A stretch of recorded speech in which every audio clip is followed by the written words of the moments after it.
So welcome back again guys. As we said कि हम लोग छोटे छोटे टॉपिक्स पे हम वीडियो लेक्चर बनाने वाले हैं सो दैट वीडियोस लंबे ना बने, टू द पॉइंट रहे और आपको एग्जाम्स में रेफर करने के लिए बहुत इजी रहे, ताकि आप टाइटल पढ़ के वीडियोस को जान लें। ठीक है। अब हम लोग पढ़ने वाले हैं सिर्फ बिजनेस से रिलेटेड कुछ चीज़ें। बिजनेस क्या है? बिजनेस एक छोटा सा ऑर्गेनाइजेशन है जहाँ पे इंडिविजुअल्स या ग्रुप ऑफ इंडिविजुअल्स साथ में आते हैं, एक सिस्टमैटिक अटेम्प्ट लेते हैं और वो बिजनेस को कुछ ना कुछ तरीके से ग्रोथ या डेवलप करने की कोशिश करते हैं। अब कुछ ना कुछ तरीके से मतलब लोगों को, कस्टमर्स को या मार्केट में गुड्स प्रोड्यूस करके या फिर सर्विसेज दे के वो अपने बिजनेस को रन करते हैं। ठीक है। और इस पूरे एक्टिविटी के साथ वो क्या कमाते हैं? वो पैसे कमाते हैं।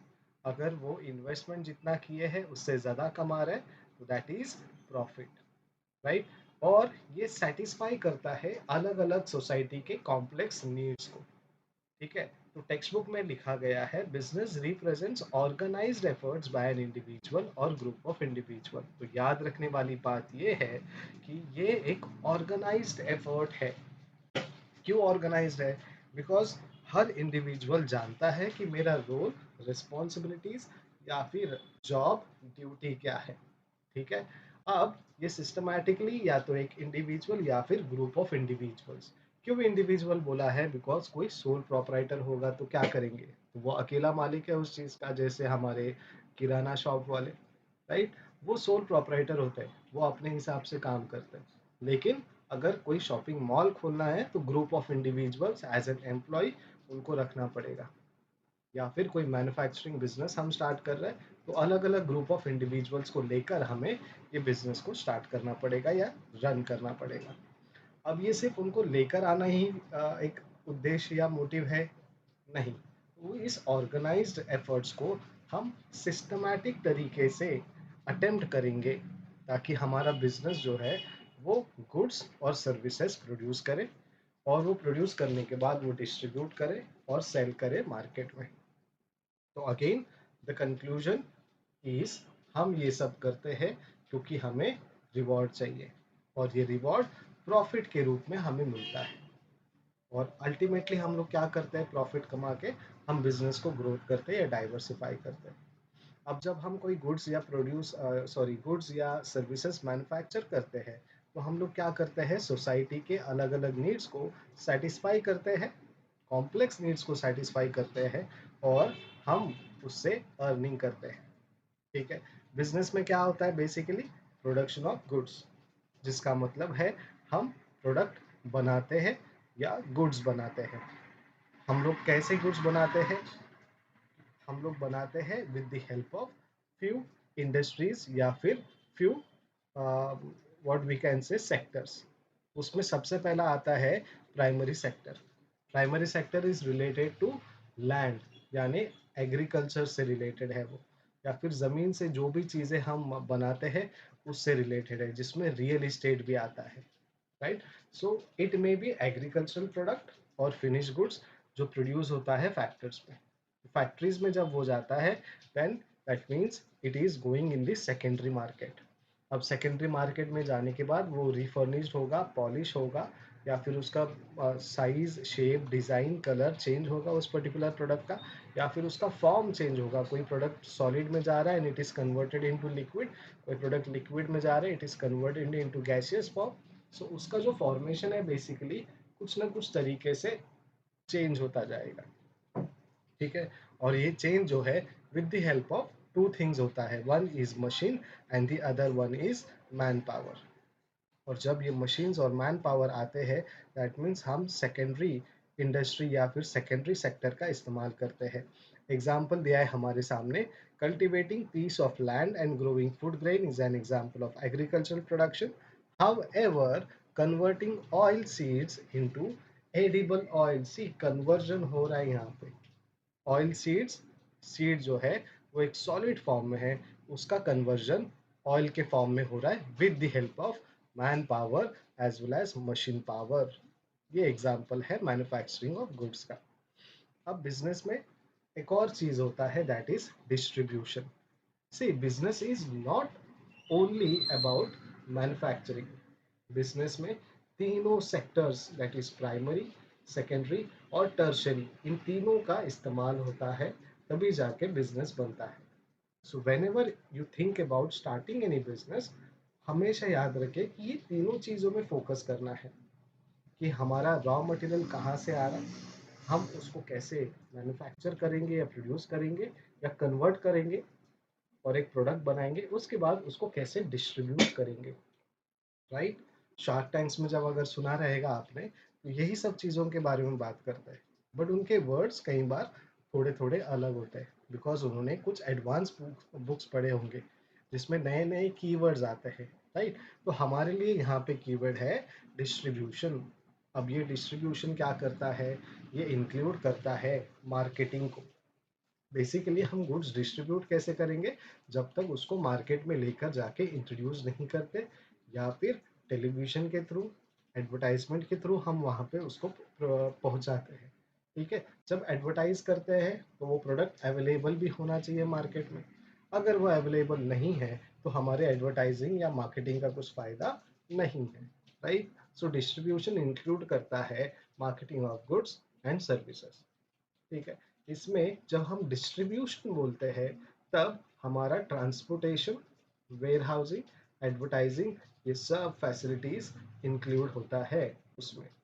क्यों इंक्लूड होता है, क्योंकि जब हम कोई गुड्स मैन्युफैक्चर करते हैं, कोई गुड्स हम बनाते हैं, तो उसको इनिशियल स्टेजेस में हम वेयर हाउस में रखते हैं, और कंटिन्यूसली प्रोडक्ट के अवेलेबिलिटी के लिए हम ओवर एंड अबाउ जो डिमांड है उससे हम ज़्यादा ही मैन्युफैक्चर करते हैं। फॉर एग्जांपल, एक हफ्ते में 1 लाख क्वांटिटीज़ हमें अवेलेबल कराना है, बिकॉज हमारा कस्टमर बेस उतना है, मतलब एक हफ्ते में 1 लाख कस्टमर प्रोडक्ट परचेज करके कंज्यूम करते हैं। तो हमें क्या उतना ही मैन्युफैक्चर करना चाहिए? नहीं, हम उससे ज़्यादा करते हैं, सो दैट कई बार ज़्यादा कंज्यूम हो गया तो हमारे प्रोडक्ट्स अवेलेबल होने चाहिए मार्केट में। तो उसका जो सप्लाई सप्लाई चेन मैनेजमेंट है, वो सप्लाई चेन मैनेजमेंट अवेलेबल रहे, इसलिए हमें कई बार वेयर हाउस में रखना बहुत ज़रूरी है। कुछ लोगों को क्वेश्चन आता है, सर वेयर हाउस मतलब क्या? So warehouse is simply godown. Then हम इसका एडवर्टाइजमेंट करते हैं, हम ये वेयर हाउस के अंदर जो प्रोडक्ट है उसको हमारे रिटेलर होलसेलर तक पहुंचाने के लिए हम ट्रांसपोर्टेशन का इस्तेमाल करते हैं। ठीक है, अब ये सारे फैसिलिटीज में हम गुड्स को ट्रांसफर करते हैं from producer to the final consumer. ये है बिजनेस एक्टिविटी। अब डेफिनेशन दिया है बिजनेस के बारे में प्रोफेसर हैनी, कहते हैं business activities are all those human activity which are directed towards the production and processing of wealth. So Haney का कहना है कि बिजनेस एक्टिविटी वो सारी एक्टिविटीज है जहाँ पे ह्यूमन कुछ न कुछ करता है। ठीक है, मतलब जो एक्टिविटीज एक इंसान करता है वो सारे एक्टिविटीज है, लेकिन उसका डायरेक्शन कहाँ पे होता है? Production and processing of wealth. हम बेसिकली क्या प्रोड्यूस करते हैं?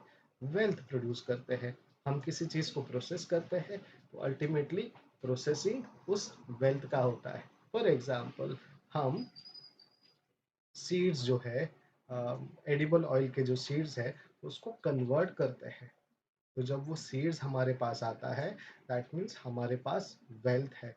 इसलिए जब भी मैन्युफैक्चरिंग करते हैं हम लोग, तब हमें बहुत संभाल के और बिना ज़्यादा वेस्टेज के वो मैन्युफैक्चरिंग करना है, क्योंकि अल्टीमेटली उसको प्रोसेस करने के बाद, कन्वर्ट करने के बाद हम पैसा कमाने वाले हैं। सो फॉर बिजनेस, पैसा, money is equivalent to wealth in English, right. Professor Pride Hughes R Kapoor कहते हैं, the organized efforts of individuals to produce and sell for a profit, the goods and services that satisfy society's needs। So ये पूरा का पूरा जो organized effort है individuals का, जो वो प्रोड्यूस करते हैं और सेल करते हैं गुड्स या सर्विसेज को प्रॉफिट के लिए, वो बेसिकली सोसाइटी के नीड्स को सेटिस्फाई करते हैं। इसलिए आपने शार्क टैंक में भी देखा होगा कि जब भी कोई प्रोडक्ट आता है, सो बेसिकली वो इसलिए आता है ताकि सोसाइटी में उसकी नीड है, उसकी ज़रूरत है। जैसे हमारे पास मोबाइल है क्योंकि हमारी ज़रूरत है। ठीक है? हमारी ज़रूरतें धीरे-धीरे बढ़ते गए, तो हम लैंडलाइन से मोबाइल में आ गए। अब धीरे-धीरे हमें ये इतने बड़े-बड़े डिवाइस की ज़रूरत भी नहीं पड़ेगी। हमें एक छोटा-सा वॉच जैसा डिवाइस आएगा जहाँ पे हम सिर्फ़ अपने पूरे एक्टिविटीज़ को कर सकते हैं। होगा मेबी छोटे-छोटे और साइज़ में फ़ोन्स आने लगेंगे इन फ्यूचर, जैसे कि अब एक फ़ोन है सैमसंग का जो फ़ोल्ड होता है, राइट?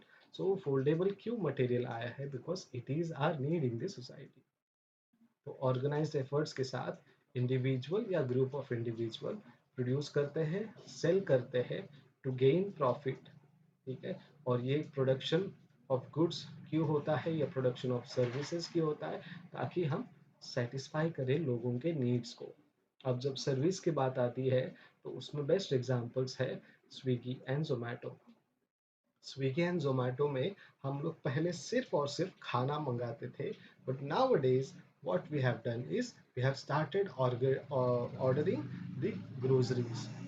हम वहाँ पे कोल्ड ड्रिंक से लेके भाजी सब्जी तरकारी जो चीज़ आपको चाहिए, आपको फ्रोजन फूड चाहिए, सब वहाँ पे अवेलेबल होगा। सो सिंपली सर्विसेज घर बैठ के आपको मिल रहा है, उसके लिए आपको बस पे करना है एंड आपको उस सर्विस का फ़ायदा लेना है। सो ये क्यों आया? Because we human being started becoming a bit lazy. हमें बाहर नहीं जाना बार-बार, हमें मार्केट नहीं जाना बार-बार, या फिर वी डोंट हैव टाइम। हम डायरेक्ट ऑफ़िस में कैब बैठते हैं, फिर डायरेक्ट घर में उतरते हैं। तो घर में आने से पहले हमने 15-20 मिनट पहले मोबाइल में ऑर्डर कर लिया, घर में सामान पहुँच गया। कई बार किसी के फैमिलीज़ में ऐसा होता है कि उस पर्टिकुलर बंदे के अलावा या फिर उस पर्टिकुलर इंडिविजुअल के अलावा कोई बाहर जाता ही नहीं है। सो वो कहीं भी हो, पूरे ऑफिस वर्क के लिए या फिर पर्सनल काम के लिए, वो बाहर से घर के लिए उस पर्टिकुलर चीज़ को ऑर्डर कर देगा और वो सामान घर पहुंच जाएगा। सो बेसिकली ये नीड है, ठीक है? Now let us go towards characteristics और फीचर्स ऑफ बिजनेस। सबसे पहले फर्स्ट पॉइंट, ये इकोनॉमिक एक्टिविटी है जहाँ पे हम पैसे कमाते हैं एज ए बिजनेसमैन, और एज अ कंज्यूमर हम पैसे देते हैं उस पर्टिकुलर गुड्स को या सर्विसेज को कंज्यूम करने के लिए, ठीक है? यहाँ पे कोई अफेक्शन नहीं है, यहाँ पे कोई प्यार नहीं है, यहाँ पे कोई फीलिंग नहीं है, यहाँ पे कोई सेंटिमेंट्स नहीं है। सेकंड पॉइंट, यहाँ पे दो पार्टीज जुड़ते हैं, क्योंकि जब भी कोई प्रोडक्ट का लेना देना होता है तो एक मैन्युफैक्चरर या फिर एक सेलर होता है और एक बायर होता है, ठीक है? तो जब भी कोई ट्रांजैक्शन होता है तो इसमें दो लोग इन बेसिकली इन्वॉल्व होते हैं, ठीक है? एक को बोलते हैं सेलर, दूसरे को बोलते हैं बायर। और ये एक बिजनेस ट्रांजैक्शन है, ये एक एग्रीमेंट है between the buyer and seller, जो कि ओरली होता है, कई बार रिटर्न भी होता है। क्यों रिटर्न होता है? क्योंकि हम बड़े बड़े जगहों से प्रोडक्ट्स लेते हैं, वहाँ पे हमें बिल दिया जाता है और that bill is a return document. अगर समझो आपने डीमार्ट में शॉपिंग की अपने ग्रोसरीज की, वहाँ पे आपको 2000 की जगह में 2500 का बिलिंग आया है।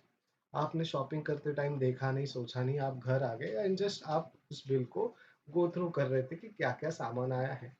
तो जस्ट न्यूमेरिकली आपने एक आपके जो बिहाइंड द सीन एक नॉर्मल कैलकुलेशन है, उसमें चल रहा है कि कुछ तो गड़बड़ है।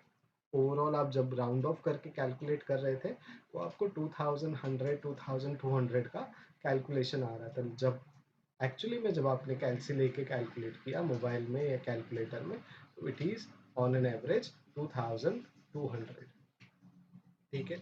सो आपसे 300 रुपया ज़्यादा लिया गया।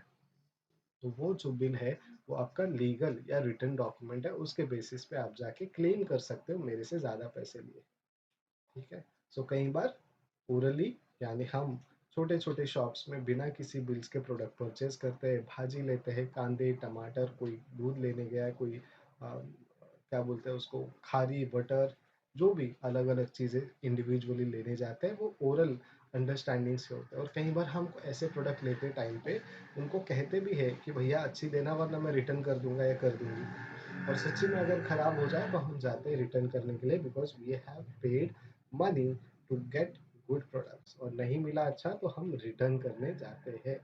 दैट इज ओरल और रिटर्न कम्युनिकेशन और अंडरस्टैंडिंग। थर्ड, हम प्रॉफिट मोटिव के लिए काम करते हैं, जो भी बिजनेस करते हैं वो, ठीक है? हमने बिजनेस चालू ही किया है प्रॉफिट के लिए। तो कई बार हम लोग सोचते हैं ये स्विगी जोमेटो वाले हमसे एक्स्ट्रा पैसे लेते हैं, वो इसलिए लेते हैं क्योंकि उनका ट्रैवलिंग होता है तो पेट्रोल लगता है। तो जो पेट्रोल के गाड़ी में बैठकर आता है उस इंसान को हम पैसे देने पड़ते हैं, प्लस वो हमें सर्विस दे रहा है तो सर्विस चार्ज यानी प्रॉफिट जो है वो लेगा ही लेगा। सो नेवर एवर थिंक कि कोई भी प्रोडक्ट परचेज करते टाइम पे हमें या हमसे एक्स्ट्रा पैसे क्यों लेता है, बिकॉज अल्टीमेटली वो करने से उसको प्रॉफिट मिलता है, क्योंकि वो आपके नीड को सेटिस्फाई करता है। तो जो प्रोडक्ट का बेस प्राइस है वो आपसे कलेक्ट करता है, प्लस वो आपसे उसका प्रॉफिट भी अर्न करता है। ठीक है। सो बेसिक पर्पस है बिजनेस का प्रॉफिट अर्न करने का बिजनेस एक्टिविटीज के थ्रू, और वो मैक्सिमाइज करने की कोशिश करता है अपने प्रॉफिट को, अपने बिजनेस को इंक्रीज करके, अपने मार्केट को इंक्रीज करके। ठीक है। और अपने प्रोडक्शन या फिर सर्विस कॉस्ट को रिड्यूस करके। बिजनेस को माना गया है कि वो स्पाइन या बैकबोन है इकोनॉमिक का। ठीक है। क्योंकि ये लोग जब बिजनेस करते हैं तो इकोनॉमी में टैक्स पे करते हैं, और ये एक गोइंग कंसर्न है जो लॉन्ग टर्म तक चलता रहता है। यहाँ पे जो अमाउंट ऑफ प्रॉफिट है वो डिफर करता है बिजनेस टू बिजनेस। क्यों डिफर करता है बिजनेस टू बिजनेस? क्योंकि किसी का बिजनेस चलता है, किसी का बिजनेस नहीं चलता। फॉर एग्जाम्पल, रमेश है और सुरेश है, दोनों बहुत अच्छे दोस्त हैं, दोनों ने अपनी स्कूलिंग एक साथ की। लेकिन कॉलेज करते टाइम पे रमेश ने एक अच्छे इंस्टीट्यूट में पढ़ाई की, जहाँ पे उनको हमेशा बिजनेस बिजनेस से रिलेटेड टेक्नोलॉजीज, उससे रिलेटेड जो नॉलेज चाहिए थी, सर्विसेज वगैरह, कस्टमर रिलेशनशिप, पब्लिक रिलेशनशिप, ये वो मार्केटिंग एक्सेट्रा सब सिखाया जा रहा था। एंड देन सुरेश जो है एक नॉर्मल कॉमर्स कॉलेज में चला गया, जहाँ पे कुछ नहीं होता, दोनों कॉमर्स ही कर रहे हैं। फर्क इतना है कि एक बहुत अच्छे जगह पे कर रहा है जहाँ पे उनको सारे एक्टिविटीज सिखाए जा रहे हैं, और रमेश ने भी धीरे धीरे थोड़े बहुत इग्नोर किए, थोड़े बहुत पढ़ाई किया, और इस तरीके से उन दोनों ने एक बार मिलकर डिस्कस किया कि यार बिजनेस चालू करना है। तो उन्होंने बोला कि चलो किराना शॉप चालू करते हैं। ठीक है। अब एक गली में, एक जगह में रमेश ने बिजनेस स्टार्ट किया।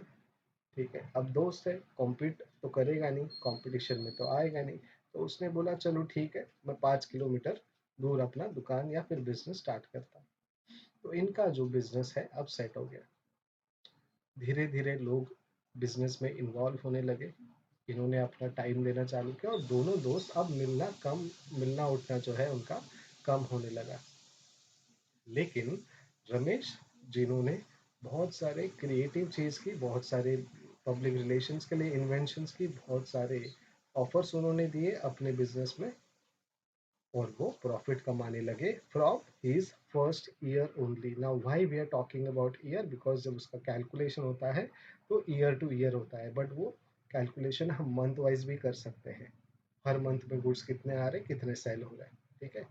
तो रमेश ने प्रॉफिट अर्न करना चालू किया, सुरेश नहीं कर पाया। क्यों नहीं कर पाया? बिकॉज मे बी सुरेश को वो नॉलेज नहीं था, उसको लगा बस बिजनेस में दुकान खोलना है, सामान परचेज करना है, लोग आएंगे खरीदेंगे, माला माल हो जाएंगे। लेकिन ऐसा नहीं होता। क्यों नहीं होता? क्योंकि हमें लोगों को अट्रैक्ट करना पड़ता है, लोगों तक पहुंचना पड़ता है। Right. So business is not consistent, और बिजनेस का कोई बेस लाइन नहीं है कि कोई भी आए, बिजनेस चालू किया और माला माल हो गया। राइट। तो जब भी हम बिजनेस करते हैं हमेशा याद रखना कि आपने किसी भी सक्सेसफुल बिजनेस का मॉडल उठा लिया है, दैट डज नॉट मीन और डजंट गारंटी यू कि आपको प्रॉफिट होगा। राइट। चलो, next point is production of goods and services. हम कोई भी एक्टिविटी करते हैं बिजनेस में तो उसमें कुछ ना कुछ चीज करते हैं, उस कुछ ना कुछ में से या तो वो गुड्स होता है या तो फिर वो सर्विसेज होता है। तो हम लोग यहाँ पे क्या करते हैं, प्रोड्यूस करते हैं गुड्स को प्राइमरी जगह से, या फिर कोई भी हमारे रॉ मटेरियल्स को लेकर आते हैं, उसको प्रोसेस या कन्वर्ट करते हैं, और वो गुड्स को हम मैन्युफैक्चर करके सेल आउट करते हैं। अगर हम सर्विस इंडस्ट्री में हैं तो हम हमारे आइडियाज़ को प्रोसेस करते हैं, उसको स्ट्रीमलाइन करते हैं, उसको स्ट्रक्चरली बनाते हैं अच्छे तरीके से। उसको प्रोसेस करने के बाद ऑन पेपर उसका एक सिस्टम, यानी सिस्टम ऑफ प्रैक्टिस, जिसको इन शॉर्ट एसओपी कहते हैं, वो बनाते हैं, और वो लोगों तक पहुंचाते हैं। For example insurance. ठीक है। कार इंश्योरेंस हो, ह्यूमन इंश्योरेंस हो, कोई भी ऑटोमोबाइल इंश्योरेंस हो, फायर इंश्योरेंस हो, ये बेस्ट एग्जांपल है जहाँ पे एक सर्विस दे रहे हैं वो लोग। ठीक है। सो बेसिकली हम प्रोडक्शन ऑफ गुड्स और सर्विसेज करते हैं, और ये जो गुड्स और सर्विसेज है वो मैन्युफैक्चर किया जाता है कंपनी की तरफ से। ठीक है। और सप्लायर जो है वो प्रोक्योर करते हैं हमारे कंज्यूमर मैन्युफैक्चर के यहाँ पे, और वो सेल करते हैं हमारे कस्टमर्स को। So basically goods are either manufactured or procured from the supplier with the aim of selling it for further to the consumers of for profit. तो हम लोग या तो वो मैन्युफैक्चर से लेते हैं या हम कोई सप्लायर से लेते हैं, एज अ रिटेलर हम वो लोगों तक पहुंचाते हैं और हम कंज्यूमर को वो गुड्स सेल करके हम प्रॉफिट कमाते हैं। The next is exchange of goods and services. हम यहाँ पे क्या करते हैं, गुड्स और सर्विसेज को एक्सचेंज करते हैं। So selling is simply noted और डिनोटेड एज एक्सचेंज। जब हम कोई चीज एक्सचेंज करते हैं तो वो एक्सचेंज पैसे के बदले में होता है। इस हाथ पैसे दो, उस हाथ सामान लो। So buying notebook for cash, that means you are giving a notebook to someone and getting back the cash on be instead of a book. So आपने एक प्रोडक्ट दिया, आपने वहां से पैसे ले लिए रिटर्न। राइट। जब बार्टर एक्सचेंज था या बार्टर एक्सचेंज हम बोलते हैं तो वहाँ पे हम कोई ना कोई गुड्स या सर्विसेज एक्सचेंज करते हैं। नॉर्मली हम नेबर्स के साथ बार्टर एक्सचेंज ही करते हैं। कई बार आपने किसी नेबर को हेल्प किया तो वो नेबर भी उसको एज अ क्या बोलते हैं क्रेडिट अपने पास वो चीज़ रखता है, और फिर जब भी आपके घर में कोई ज़रूरत हो तो आपको वो रिटर्न अपना सर्विस या अपना टाइम देकर फुलफिल करता है। ठीक है। सो गुड्स प्रोड्यूस होते हैं और उसको हम लोग सेल आउट करते हैं। लेकिन ऐसे गुड्स हैं जो हम खुद के लिए करते हैं, खुद के लिए प्रोड्यूस करते हैं, जैसे कि stitching a dress for a daughter, उसको हम बिजनेस एक्टिविटी नहीं बोलेंगे, एक्सचेंज ऑफ गुड्स नहीं बोलेंगे, बिकॉज वो अपने घर के इंसान ने अपने घर के किसी और व्यक्ति के लिए उसने बनाया है। ठीक है। तो basically exchange of goods and services में बिजनेस एक्टिविटी होता है, नॉन इकोनॉमिकल एक्टिविटी नहीं होता, सिर्फ और सिर्फ इकोनॉमिकल एक्टिविटी होता है। Next point is dealing in goods and services. जब हम कोई मैन्युफैक्चर या प्रोड्यूस करते हैं तो बेसिकली जाहिर सी बात है हम उसको डील करते हैं। हर बिजनेस कोई ना कोई ट्रांजैक्शन करता है, उसमें या तो गुड्स होते हैं या तो सर्विसेज होते हैं। किसी भी गुड्स या सर्विसेज के एब्सेंस में हम कोई भी काम नहीं कर सकते, कोई भी चीज़ नहीं कर सकते। For example we are into teaching field, हम लोग डिलीवर करते हैं, हम we deal in service industry and we basically deal in knowledge और इंफॉर्मेशन। हमारे पास जो इंफॉर्मेशन या नॉलेज है, जो हमारे पास टेक्स्ट है, उसको हम पढ़ के उसको समझ के आपको आगे प्रोड्यूस करते हैं हम हमारे सर्विसेज को, और अपने सरल और सीधी भाषा में आपको वो कंसेप्ट समझने के लिए हम यहाँ पे लेक्चर्स देते हैं। ठीक है। तो कोई भी बिजनेस करते टाइम पे either that particular business deals in, deals in का मतलब काम करना। ठीक है। Deals in goods. ठीक है। उसमें भी दो तरीके के गुड्स हैं, एक तो कंज्यूमर गुड्स और दूसरा कैपिटल गुड्स। कंज्यूमर गुड्स मतलब छोटे मोटे जो आप और हम उसको परचेज करते हैं, चाय, दूध, पेंसिल। ठीक है। कैपिटल गुड्स मतलब वो गुड्स जिसके वजह से और भी चीज़ें बनती है, जैसे कि मशीनरी, आपने मशीन परचेज की, जैसे कि वो हमारे गेहूँ पीसने का जो मशीन है उससे क्या होता है हम मैन्युफैक्चर करते हैं। सो वो कैपिटल गुड्स है, और वो कैपिटल गुड्स जो है बहुत कॉस्टली आते हैं, इसलिए उसमें ज़्यादा कैपिटल लगता है, ज़्यादा पैसा लगता है, और वो पैसा अगर आपने लोन में लिया तो उसको रिफंड करने के लिए 1 साल से ज़्यादा का वक्त लगता है। That's why that particular good is known as capital goods. Right. So machinery, plant का मतलब पेड़ पौधों वाला प्लांट नहीं, प्लांट का मतलब बिजनेस प्लांट, पूरा जो बिजनेस सेटअप है उसको बिजनेस प्लांट को हम प्लांट्स बोलते हैं। एंड देन फर्नीचर्स, बहुत सारे फर्नीचर्स हम परचेज करते हैं या एक आधा फर्नीचर हम परचेज करते हैं। आज की तारीख में एक सोफा सेट लेने के लिए भी हमें 50 से 60 हज़ार रुपए की ज़रूरत पड़ती है।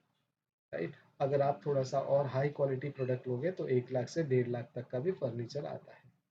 Right. Next, continuity in dealings. अब देखो, प्रोडक्शन और manufacture of goods and services, या फिर exchange of goods and services, उसके बाद हम dealing in goods and services और कंटिन्यूटी इन डीलिंग्स। तीनों रिलेवेंट पॉइंट्स है, तीनों पॉइंट्स आपको एक ही दिखेंगे, बट इसमें फ़र्क इतना होता है कि डीलिंग्स में हम बताते हैं कि हम किस चीज़ में काम करते हैं, कौन से गुड्स में काम करते हैं, कंज्यूमर गुड्स में करते हैं या कैपिटल गुड्स में करते हैं। ठीक है। जब बिजनेस करते हैं तो क्या एक ही टाइम करेंगे? नहीं, हम बार बार करते हैं। इसलिए वो स्पेसिफाई करना बहुत ज़रूरी है कि बिजनेस कंटिन्यूटी है, एक कंटिन्यूस प्रोसेस है जहाँ पे हम लोग रेगुलरली कुछ ना कुछ ट्रांजैक्शन करते हैं। कभी ऐसा हुआ है आप एक दुकान में गए, ओपनिंग हुआ उसका, उसने एक दुकान खोला सुबह 7 बजे, रात को 10 बजे वो गए घर पे दुकान बंद करके, दूसरे दिन से वो खुला ही नहीं। कुछ अनसर्टेन रीजन के वजह से, कुछ ऑल ऑफ अ सडन कुछ ना कुछ हो गया, उस वजह से वो दुकान कभी खुला नहीं। लेकिन ऐसा जानबूझ के नहीं हुआ ना कि भाई मेरा तो एक दिन का धंधा हो गया, अब मैं जाके क्या करूंगा, गुड्स को ऐसे ही जो हुआ वो हुआ।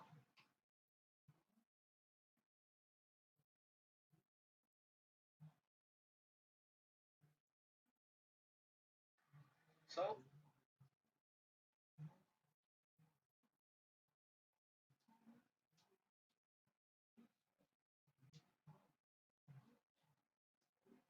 राइट। तो अचानक से हम लोग कोई भी गुड्स को कोई भी दुकान को जल्दी बंद नहीं करते, हम कंटिन्यूअसली उस चीज़ को प्रोसेस करते हैं, उस चीज़ में डील करते हैं।